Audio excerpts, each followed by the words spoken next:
उन आतंकियों को उनकी कल्पना से भी बड़ी सजा मिलेगी।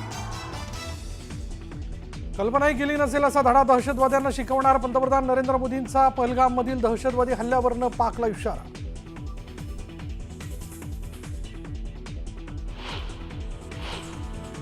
दहशतवाद्यांच्या विरोधात सत्ताधारी आणि विरोधक एकवटले, सरकारकडून करण्यात येणाऱ्या कारवाईला दर्शवला पाठिंबा।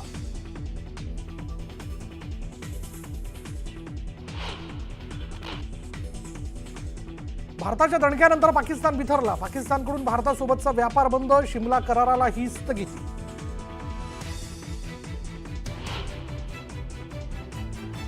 दहशतवादी हाफिज सईद भारताविरोधात पुन्हा बरळला, पाणी बंद केल्यास तुमचा श्वास बंद करू, सईदची धमकी।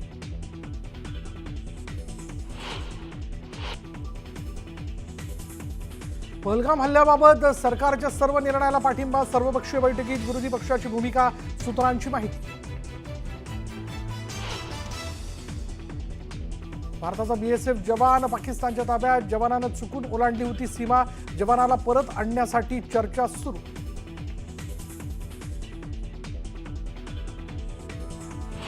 डोळ्यादेखत आमच्या घरातले करते पुरुष मारले गेले, आम्ही काही करू शकलो नाही, मोने जोशी लेले कुटुंबियांनी सांगितली हल्ल्याची आपबीती।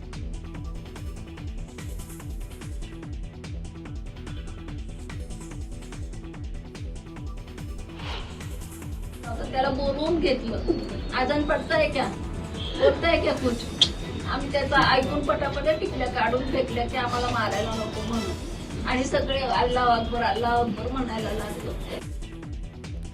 आम्ही टिकल्या काढून टाकल्या, आम्हाला आजार महिलाला सांगितली, आम्ही ती पण म्हटली, तरीही आमच्या माणसांना मारलं, कौस्तुभ गणबोटेंच्या पत्नीने शरद पवारांसमोर सांगितली आपबीती।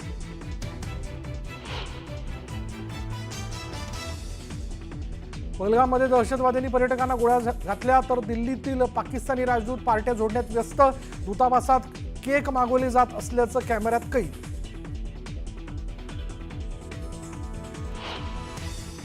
पहलगाममधील हल्ल्यानंतर केंद्र सरकार ॲक्शन मोडवर, सुरक्षाही वाढवली, किश्तवाड जिल्ह्यात जवानांकडून सर्च ऑपरेशन सुरू, काही दहशतवादी परिसरात लपल्याची शक्यता। पहलगाम हल्ल्याचा मुकेश अंबानींकडून तीव्र शब्दात निषेध, दहशतवादांविरोधातल्या निर्णायक लढाईत आम्ही देश आणि पंतप्रधानांसोबत ठाम उभे, अंबानींची ग्वाही। स्वागत। पहलगाममध्ये झालेल्या दहशतवादी हल्ल्यानंतर काश्मीरमधील पर्यटन व्यवसायाला मोठा फटका बसलेला आहे। अनेक पर्यटकांनी परतीची वाट धरलेली आहे, तर काही पर्यटकांनी आपलं बुकिंग रद्द केलेलं आहे। पर्यटकांची संख्या रोडावल्यामुळे पर्यटनावरच उपजीविका अवलंबून असणारे काश्मीरमधील व्यावसायिक मात्र आता चिंतेत सापडलेत। हल्ला पर्यटकांवर, घायाळ पर्यटन। काश्मीरमधल्या पर्यटन उद्योगाला मोठा फटका।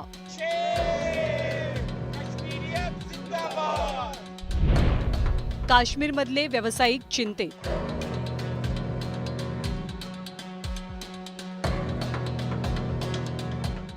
पृथ्वीवरचा स्वर्ग अशी काश्मीरची ओळख, सदाहरित जंगलं, हिरव्यागार टेकड्या, बर्फाच्छादित शिखरं आणि निळशार आकाश, सोबतच दल लेकच्या सौंदर्यामुळे काश्मीरमध्ये जणू स्वर्ग अवतरल्याचा भास होतो।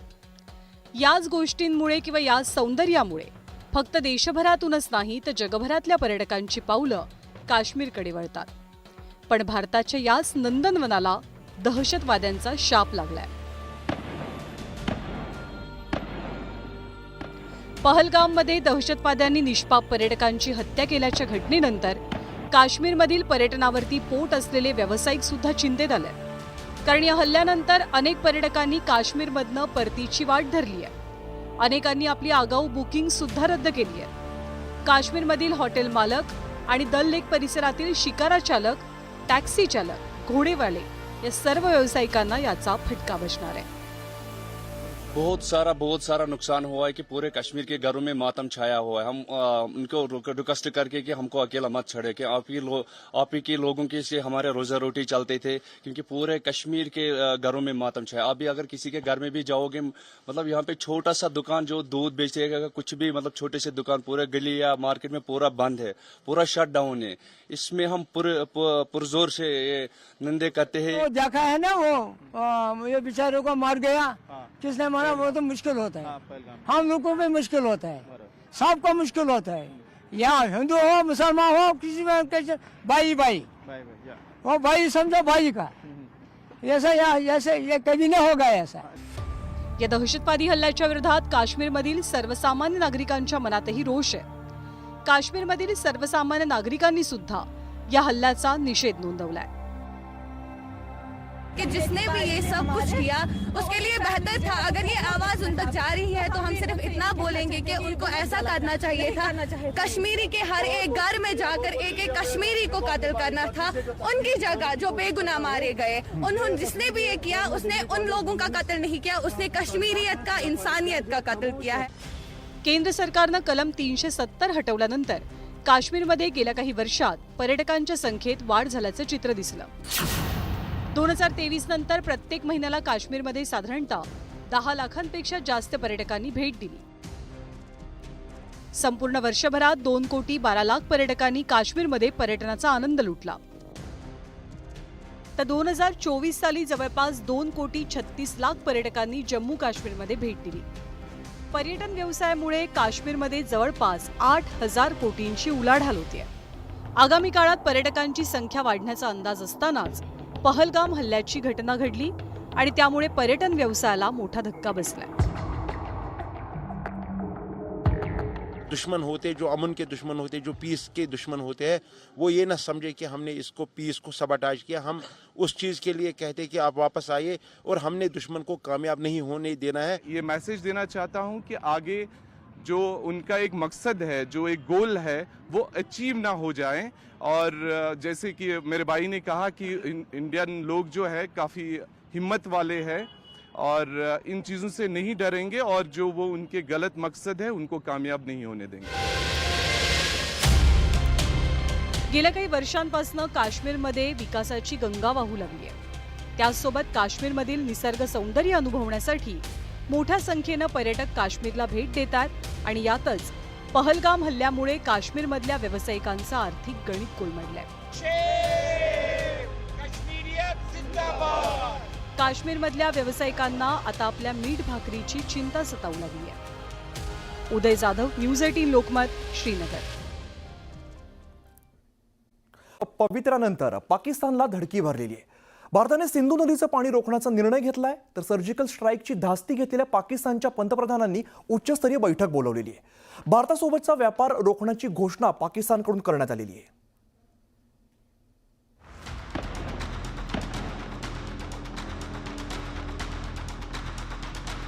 पहलगाममध्ये करण्यात आलेल्या दहशतवादी हल्ल्यानंतर भारताने आता चौफेर काउंटर अटॅक सुरू केलाय.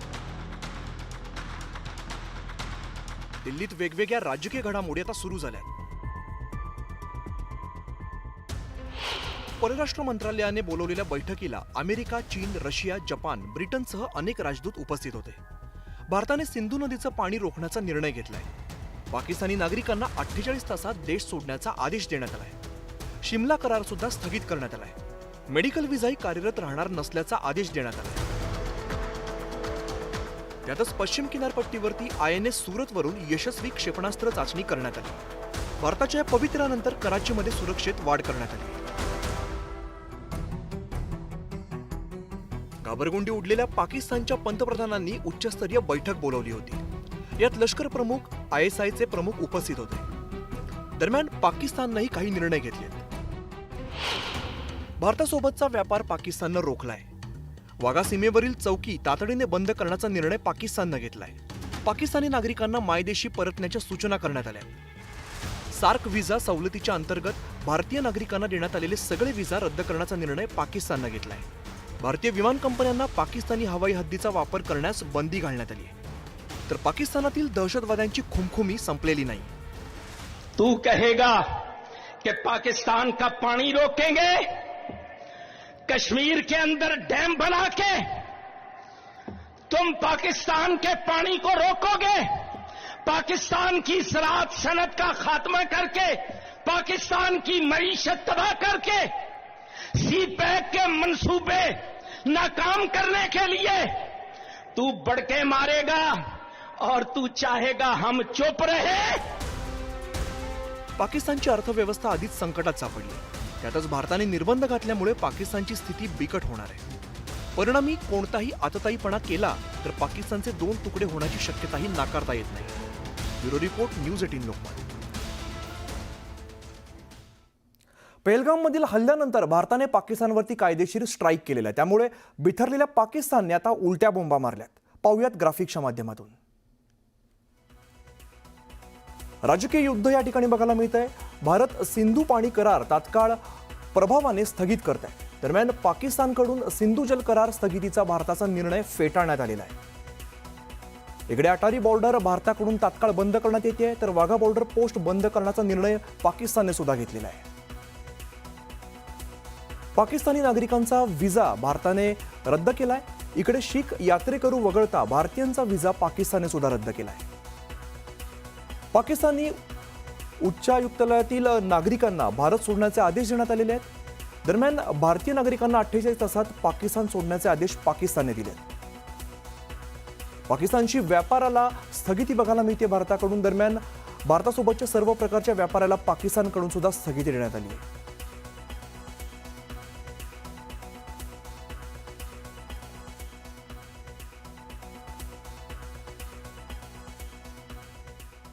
पहलगाममधील दहशतवादी हल्ल्यामध्ये तब्बल 27 निरपराध पर्यटकांचा बळी गेलेला आहे आणि यानंतर देशभरामध्ये संपूर्ण संतापाची लाट आहे. देशभरातून दहशतवादाचा समूळ नायनाट करण्याची मागणी आता पुढे येऊ लागलेली आहे. बघूया.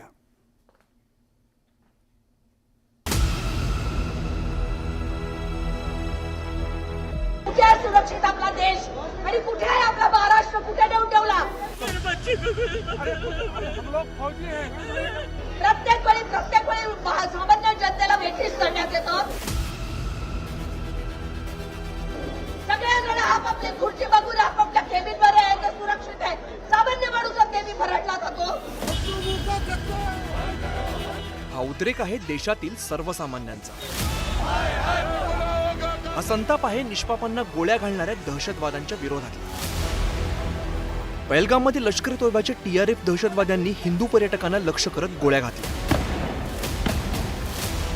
या बॅड हल्ल्यात देशभरातील 27 पर्यटकांचा दुर्दैवी मृत्यू झाला, ज्यामध्ये महाराष्ट्रातील 6 पर्यटकांचा सुद्धा समावेश आहे. आता या क्रूर हत्याकांडानंतर पाकिस्तान पुरस्कृत दहशतवादाचा समूळ नायनाट करण्याची मागणी केली जाते. सरकारने विचार करायला पाहिजे आणि यांना कडक शासन केलं पाहिजे. आणि आमचं तर असं मत आहे की जसं सर्जिकल स्ट्राईक केली होती, पुन्हा एकदा सर्जिकल स्ट्राईक करून पाकिस्तानला धडा शिकवावा अशी आमची इच्छा आहे. जम्मू काश्मीरमध्ये कुटुंबियांसोबत फिरण्यासाठी गेलेल्या पर्यटकांना गोळ्या घालणाऱ्या दहशतवाद्यांना शोधून ठार करण्यात यावं अशी मागणी या हल्ल्यात ठार झालेल्यांच्या कुटुंबियांनी केली आहे. एवढी झालीच पाहिजे आणि आमच्या घरातला सारखा माणूस गेले.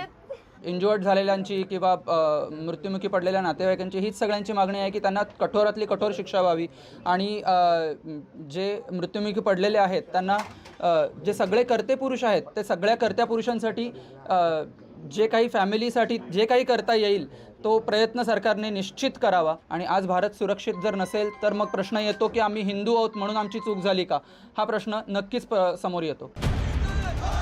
पहलगाम हल्ल्याचा देशभरात निषेध केला जातोय. जम्मू काश्मीरपासून ते अगदी कन्याकुमारीपर्यंत दहशतवादाविरोधात संताप व्यक्त केला जातोय. पंतप्रधान नरेंद्र मोदींनीही या दहशतवादावरती प्रहार करण्याचा इशारा दिलाय.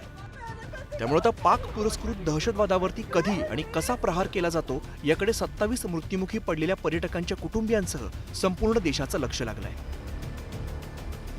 Bureau report, news 18 Lokmat.